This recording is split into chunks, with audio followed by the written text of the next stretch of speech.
Well, hello there, my dear friends. See what I did there? Welcome back to the Scott Reed Project, and what a fantastic array of ingredients we have in front of us here. So starting over here then, we got a beautiful piece of venison. Depending which side of the pond you're on, this is either a venison loin fillet, or venison backstrap. Then onto this beautiful prosciutto. I've got some butter and some olive oil, some brandy. I've got a couple of shallots which I've hand minced nice and fine. If you don't want to do that, put them in a blender, but just pulse it. Don't let it spin too much. You don't want a slurry. And then the mushrooms, again, I've hand chopped these, really simple, sliced them and just keep going over them with a knife. I've got two kinds there. I've got portobello and chestnut, but you can really go to town if you want to use wild ones or just bog standard white closed cut ones. It doesn't matter. And then we're going to wrap it all in this. Now, I've said it once before, I will say it again, life really is too short to make puff pastry. Even the chefs on TV use it, you know. Life is too short. You want to be out there hunting, shooting, walking, living, loving. You don't want to be stood in the kitchen folding, rolling, folding. Just go and buy it, baby. It's the best. Anyway, first thing we need to do then is get a bit of colour on our venison loin or backstrap. Now, we just want to season it up, just get colour on it. We don't want to be cooking it because we want to cook it when we've got the whole Wellington assembled. So first thing we'll do then is season this up. Usual method for me, season a plate,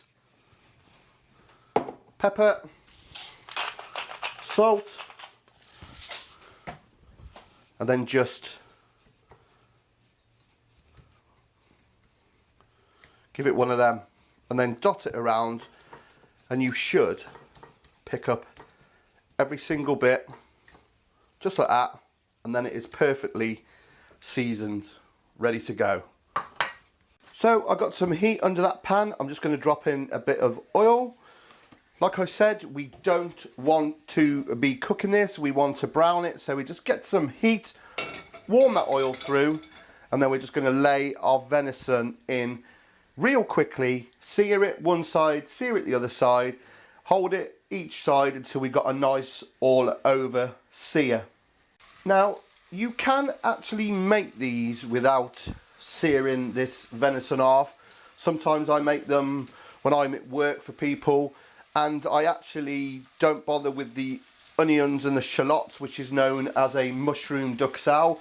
The cheat way to do it is to lay out your prosciutto, as you'll see that I do, and get a mushroom pate and just spread that on, a mushroom pate. Then put a raw piece of fillet in, be it venison or beef, and then roll it up. But we're going to do it the traditional way, adding a bit of colour and making the mushroom duxelle. But if you don't fancy going through that, by all means, you know, mushroom pate, raw venison, it will all work. I'm just being like chefy, I suppose. This really has took seconds, not even 30 seconds aside. As you can see, I've done the front and the back. I'm just holding it to seal each side. Won't take very long at all. Then what we'll do, we'll take this out, put it on a piece of kitchen towel, and we'll just let it cool down, and we'll get on and make the mushroom duxelle. There you go, look, it's that simple. Okay then, that is perfect for me. Just got a nice bit of colour, a nice seal, bearing in mind, like I said, this is only 6 ounces, about 180 grams. Any further and we will start cooking the middle. But that to me is looking, if I can get hold of it, perfect. Just look at that. So that pan back on, I shall put that on a plate to drain and let it cool. So we've got our oil in there. Next we want to add some butter.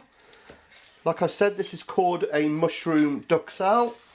So into our foaming butter then, like I said, I've got 2, maybe 3 finely chopped or minced, whichever word you want to use, shallots. Now all we're doing, we don't want no colour on that, we're just going to let it sweat down, translucent. You know how it works. So because it's diced nice and small, it really doesn't take very long at all. So again, I will put in my mushrooms. I've used about 300 grams here. I'm just going to use that much. And then we want to stir that in. And we are looking for a mixture that will be spreadable, you know. So we will cook this down. Obviously the moisture will come out of these mushrooms. Obviously add a bit of colour and let them cook out. So while we're waiting for those mushrooms to cook off, I just want to show you what I mean by hand mincing. So you haven't got to be too fussy. Straight through the mushrooms, straight through again. We've already got it into several pieces, and then it's just a case of working through them with your knife, and before you know it, you will have loads of perfectly small pieces of mushroom, and it's that easy. Same principle with your shallots. And there you go, look, this is very quickly for you guys and girls out there. It's that simple. Great little tip that is, a great little skill. And there you have it, what, in 40 seconds, pretty much. That mushroom is nicely diced, minced, whatever you want to call it. I do love this knife. Sorry, but you're going to have a look at that. So let me show you where we are with our mushes. As you can see, a little bit of colour, a lot of the moisture's gone. So what we need to do then, you can either use white wine. I'm going to use just a drop of brandy. Then we'll season that mixture up.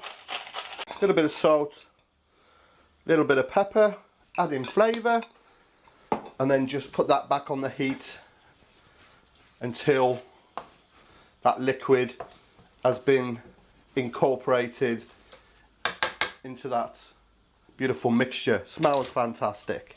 So there's that lovely DUXELLES mixture, as you can see, nice and dry.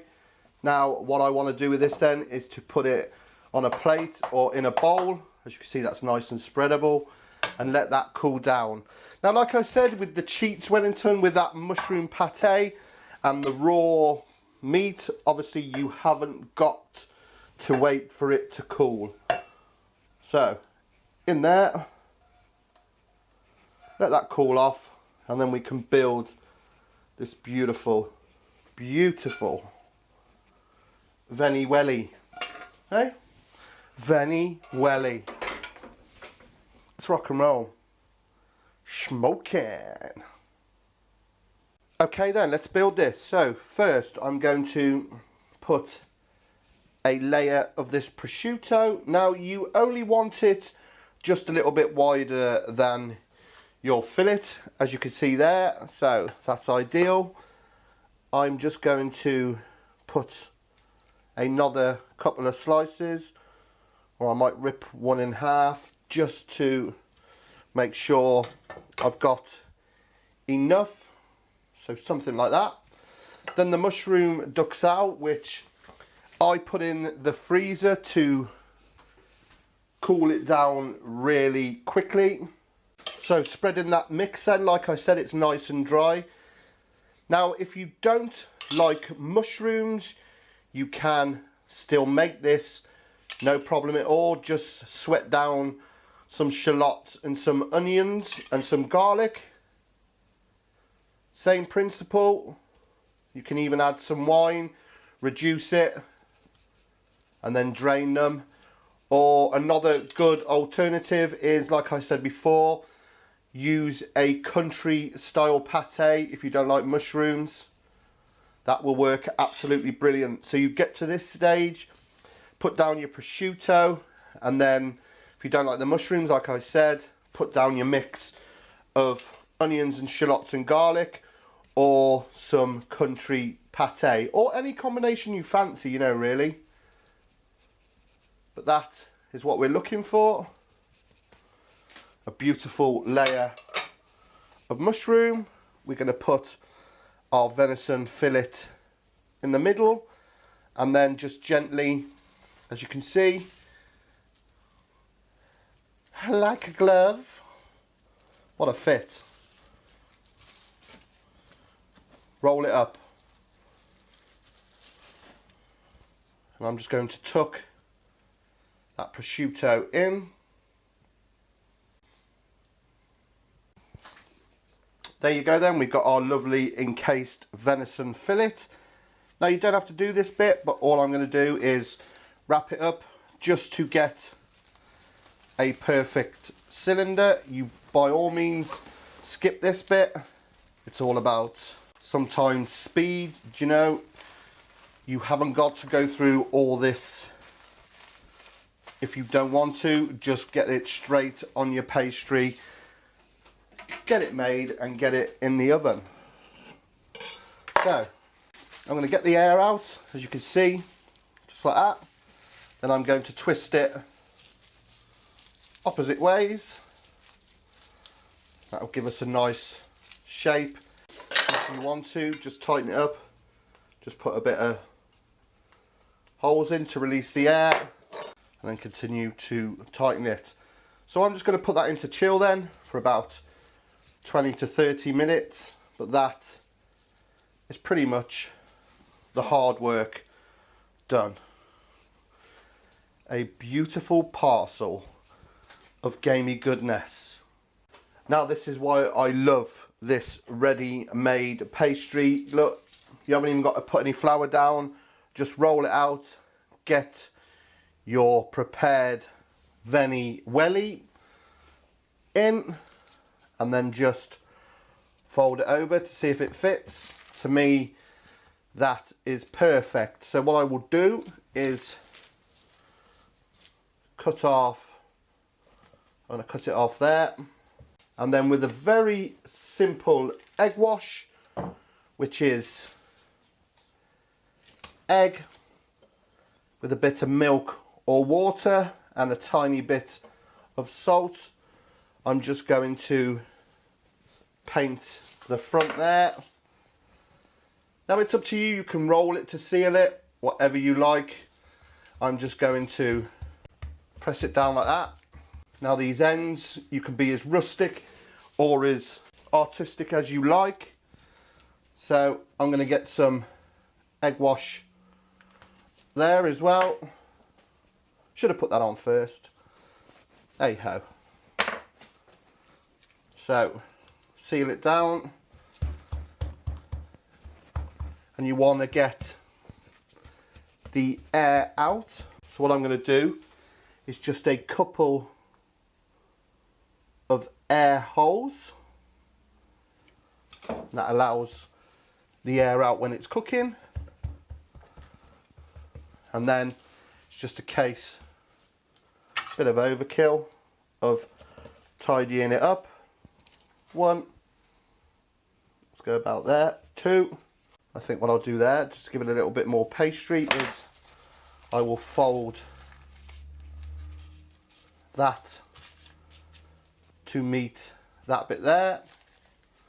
Remember, you know, I ain't no chef. This is just home cooking. And I'll just straighten that up. 1, 2, and that should be that, all nicely sealed. Now of course, go to town, make a pattern. What I normally do when I'm at work is just with my boning knife, just press a pattern into the pastry. Obviously this has been out under the light, so it's very pliable, but that is pretty much the gist of it. Nice pattern. And then very, very lightly, I'm just going to score over the top, and then we will give it an egg wash. Now I have got my oven preheated to gas mark 6. I'll put the conversion up there. I have had my tray preheating in the oven as well, because obviously we want to cook the bottom of this pastry as well. And that is pretty much my Venison Wellington ready to cook. So with your leftover puff pastry then, you can roll this out, just get some apples in there, make a very simple tart, or decorate this bad boy. Anyway, I think I'm just going to put, it's a bit of overkill, you watch, a couple more crosses in there, get a bit of that on. Right then, in the oven, gas mark 6. So my tray is damn hot. I'm just going to add only a little bit of oil, because we don't want it sticking. And then for this beautiful, beautiful Venison Wellington onto that lovely hot pan. Not bad, eh? Doesn't that look beautiful? What I'm going to do then, that has been in for 25 minutes. I'm just going to give it one final egg wash and put it in just for about another 5 or 10 minutes. Want to keep an eye on it on this stage. We do want this cut in pink inside. So just to finish off the colour, but how good does that look, eh? Stunning. Okay then, the moment of truth. Do you want to see it? There she is. My Venison Wellington, or as I like to affectionately call it, my Venny Welly. It's just absolutely beautiful, isn't it? Absolutely beautiful. See if I can get this off. I was nearly just going to pick that up then. Superb. Absolutely superb. Now we just need to let that rest then for about 5 or 10 minutes, and we can cut into it, and fingers crossed it's cooked to perfection. But as you can see, not a bad job, eh? Okay then, shall we do this? Let's not wait any longer. Oh yes. Oh yes, look at that.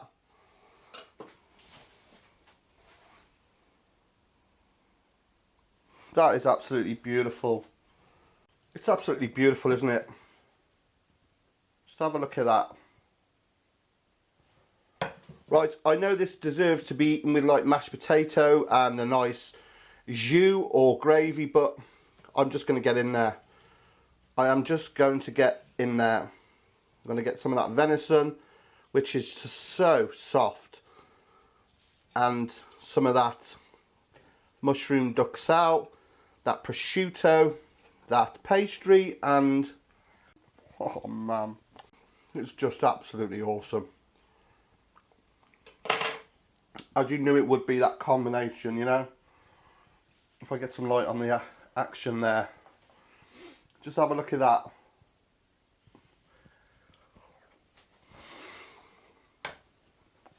Superb. Just superb. Well, my friends, I hope you enjoyed that episode of the Scott Ree Project. Just look at that. Perfect pink venison, the lovely layer of mushroom duxelle.